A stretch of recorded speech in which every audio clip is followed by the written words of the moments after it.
Okay guys, so I'm just going to go into a wrap up more or less of the week and solidify a few of the things that we've gone over so far. So if I start with the GBP AUD, you can clearly see that I haven't really got the moving averages on here, the moving average. And again, that comes down to your preference, to be honest.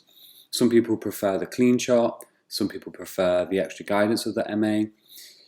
Here, for me, some of the examples will have the moving average, some will not. I'm going to drop some in for educational purposes and others, depending on how I have, how many trades I've done in that week or day. I may not have the MAs on there and I may forget it in a video, but I'm just going to mix it up to give you guys the different variations and viewpoints. Having it on there is not 100% a given. As I say, some people may prefer the analysis, roundups and trade setups without the MA, some with. So going into the week, what we had firstly on the GBP AUD is we were looking at potentially the market coming up into this region to retest. Now we didn't get that. If we just look at the raw round numbers here, we have 1.8700. If I go ahead and pull up the toolbar for this, I'm just going to place on a horizontal line at that level.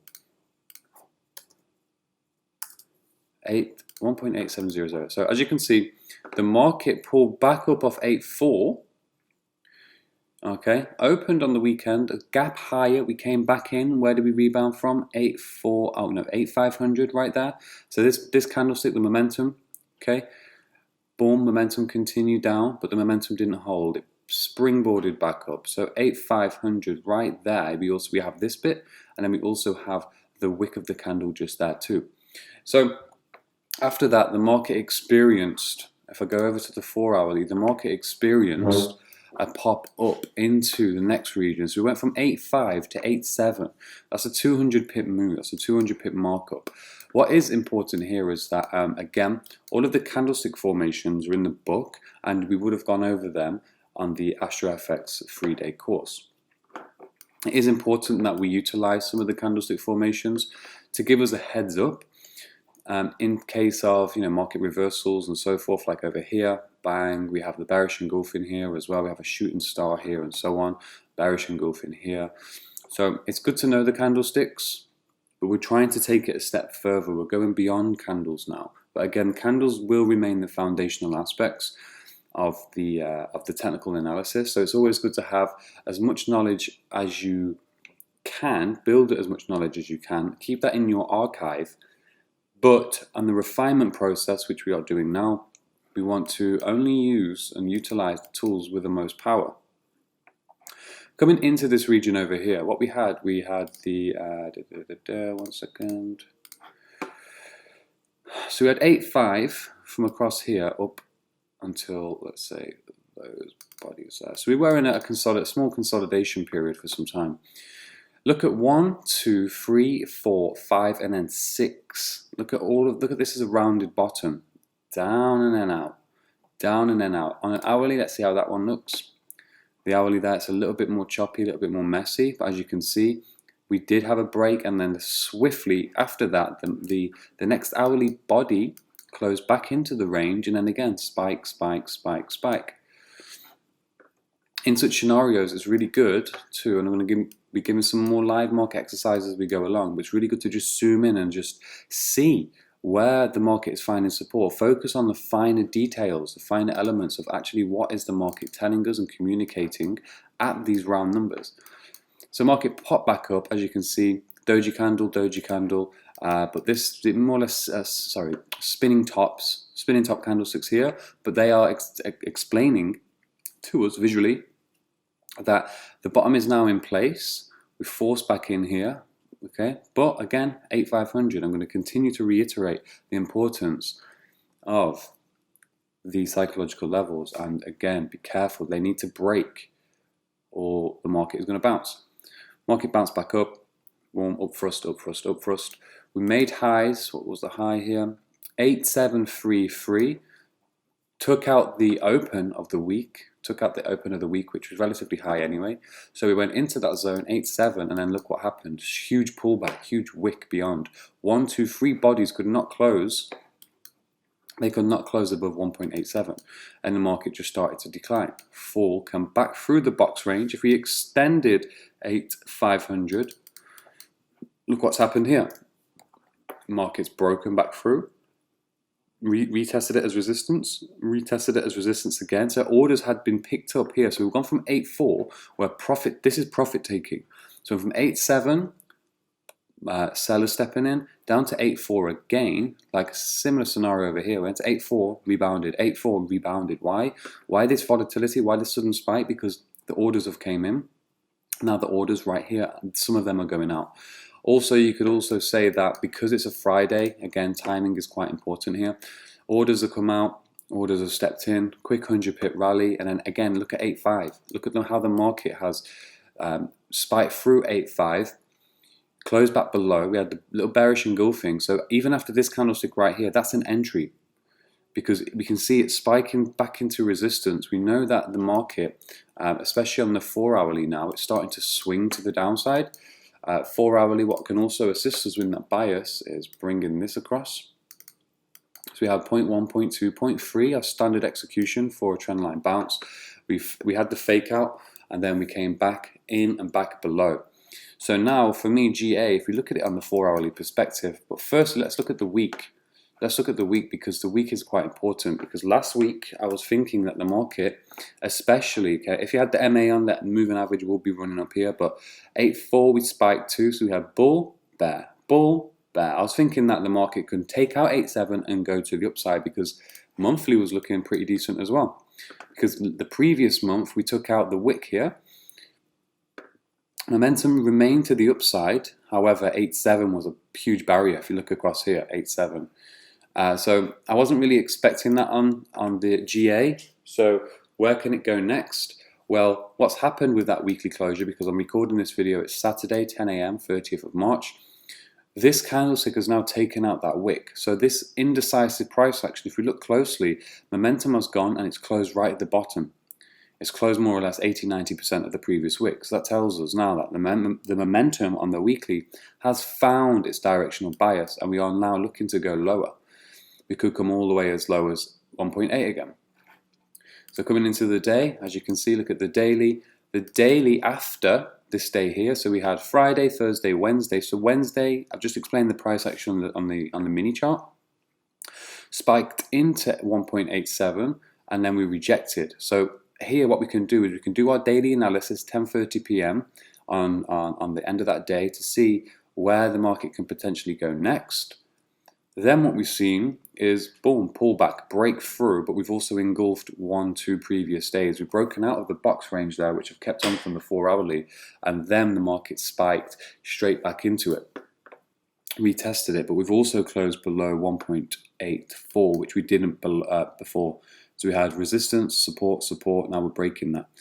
Next downside targets, look for the major key level here is 1.8, just from my experience on GBP AUD. So 1.8 is the big round number to keep an eye on. So that's 350 pips.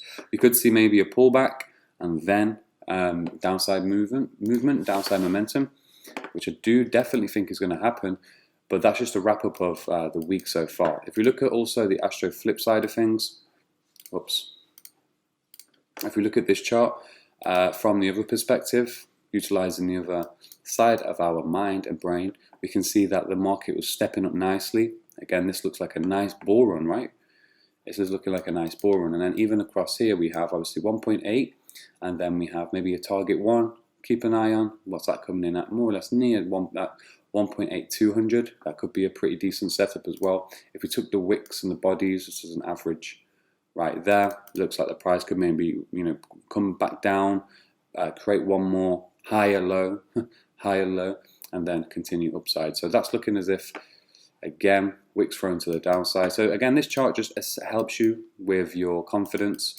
If you're better at picking longs or better at picking shorts, we can just bring this here to the side and look at the wicks and look at the formations to see, does my experience and intuition pick up this as a nice long opportunity to assist us with the bias over here. So yeah, retest and then back down. So that's looking pretty decent, to be honest, on the GA. But I am surprised that that didn't go as planned to the upside. Moving over to dollar CAD, I'll split this video up into two. 1 second. Just make some notes. Alright, so dollar CAD. I was looking at this pair in the light of bullish movement coming through. Again, if you have the moving average on here, the price is still sat above the MA. Can maybe just throw that on. As you can see, price is above the moving average. This is why I was quite disappointed in the price movement, that we didn't get what I was looking for.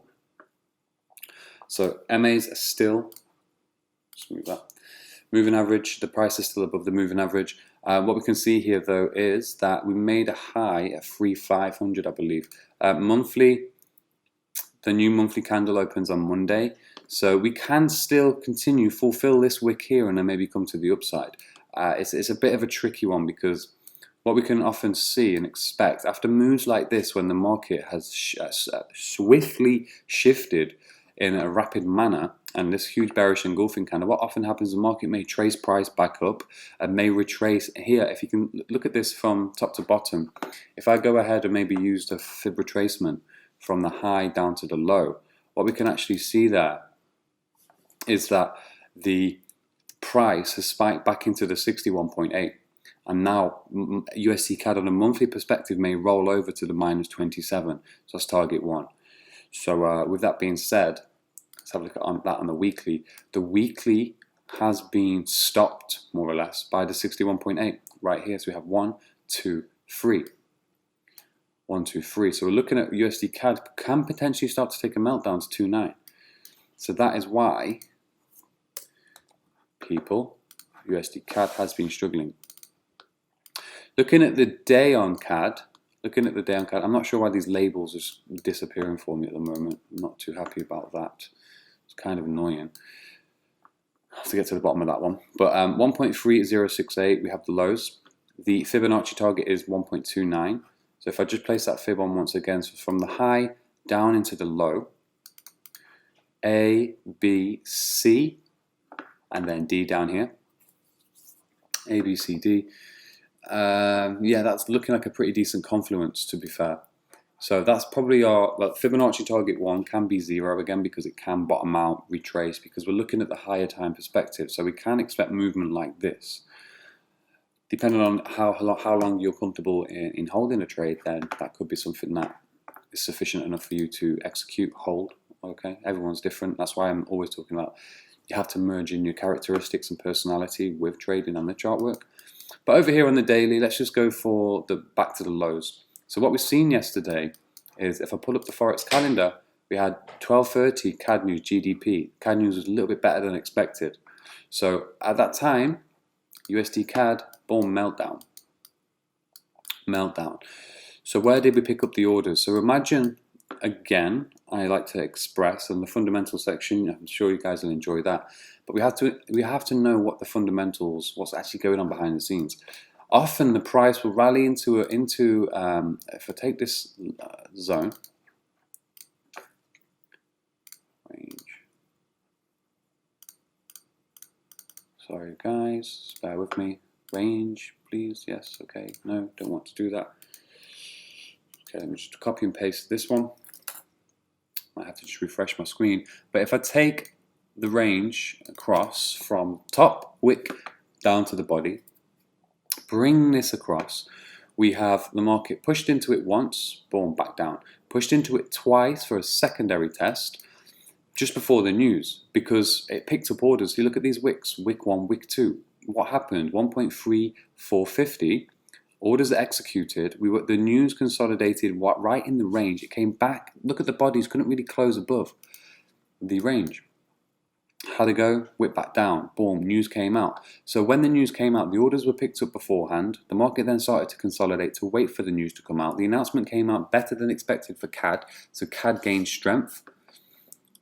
And USD CAD, boom, it went from 3,450 to 1.3350. 1.3350.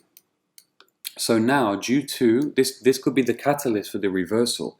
This is what can happen with the news sometimes. So be aware of where the news is pushing the price into upon an announcement, and also be aware what is actually happening before the announcement with the news.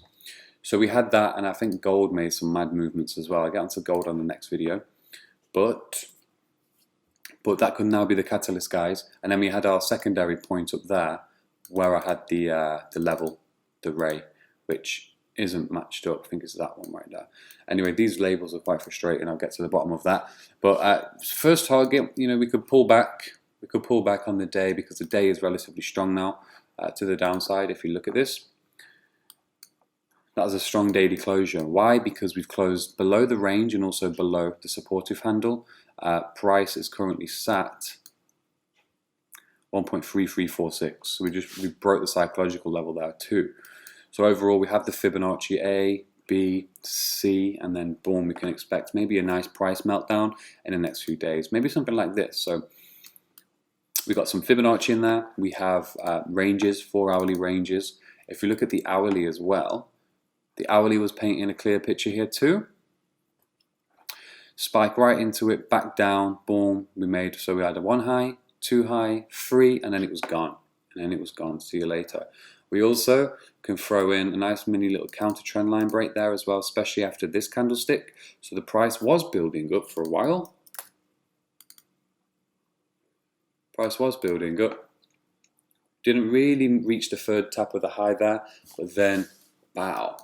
So next downside targets from an hourly perspective can be at the base of the wicks, 1, 2 down here. So again, guys, it's building up the confluences. It's building up the confluences. 1, 2, 3, blow, bam. So that's what USD CAD did the other day, yesterday. Bit of news involved there. So what have we learned from this video? We learned that the bearish engulfing on the monthly time frame, the huge bearish candle, which I'll just revert back to. Price has retraced its steps because it was quite a big move. Price has retraced to the 61.8 on the lower time frames. We have the Fibonacci, which we can combine on the daily and the weekly, A, B, C, D. 450 was a huge barrier right there, psychological level, for 1, 2, 3, 4 weeks in a row now. So the new weekly candle will open. And this fib target does lie at 2.9, so that's quite handy to know. We know that the daily has now taken its toll, and then this downside move that can potentially come in was triggered by news. And we've also explained that before the news, the orders had already been set at 1.3450, and then we can also combine some intraday analysis, chart time, and chart work and dedication is needed for this because you have to be at the screens. So we had 1 high, 2 high, 3 high, breaks the counter trend line, and so forth. So it's a top-down analysis approach here. So we're going from a high time frame into the low. This would have also broke the moving average too, which I don't actually have it on the chart at the moment. But we know now that USD CAD has potentially changed direction, and for the whole week, this consolidation was waiting for this. And then the new month, the new quarter, April, starts on Monday. It's currently Saturday, and then from there onward, we can see a complete shift in price momentum. So hope you enjoyed that video. On to the next. I just want to go back.